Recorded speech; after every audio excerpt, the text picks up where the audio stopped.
ఎక్కడ చూసినా plastic plastic plastic.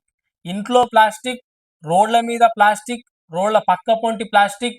ఆ ప్లాస్టిక్ దుర్గంధానికి అందులో పందులు ఇతర జీవులు పడి దొర్లుతా ఉంటే అది చూడడానికి ఎంతో ఇబ్బందికరంగా అనిపిస్తుంది.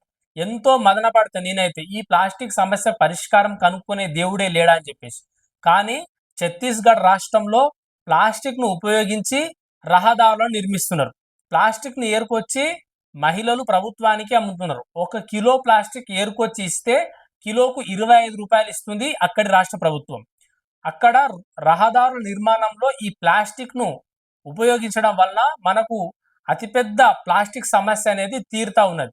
ఎందుకంటే ఈ రహదారుల నిర్మాణంలో మనం తారుతో పాటు ప్లాస్టిక్ ను ఉపయోగించడం వలన ఈ వృధాగా ఉన్నటువంటి ప్లాస్టిక్ కూడా మనకు ఒక రకంగా ఉపయోగపడుతున్నది.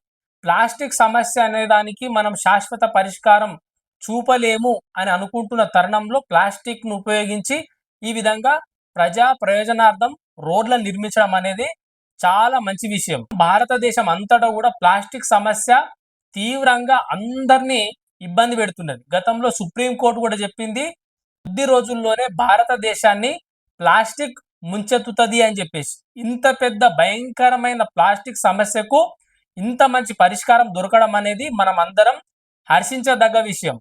రాబోయే రోజుల్లో అన్ని రాష్ట్రాలలో ప్రతి రోడ్డు నిర్మాణంలో మనం ఈ ప్లాస్టిక్ ను ఉపయోగిస్తే భారతదేశంలో ఈ ప్లాస్టిక్ సమస్యకు మనము పరిష్కారం చూపిన వాళ్ళం అవుతాం. పర్యావరణ సమస్య అయినటువంటి ఈ ప్లాస్టిక్ సమస్యకు పరిష్కారం దొరకడం అనేది మన అందరం హర్షించదగ్గ విషయం. నా వీడియో నచ్చితే లైక్ చేయండి, షేర్ చేయండి. Thank you very much.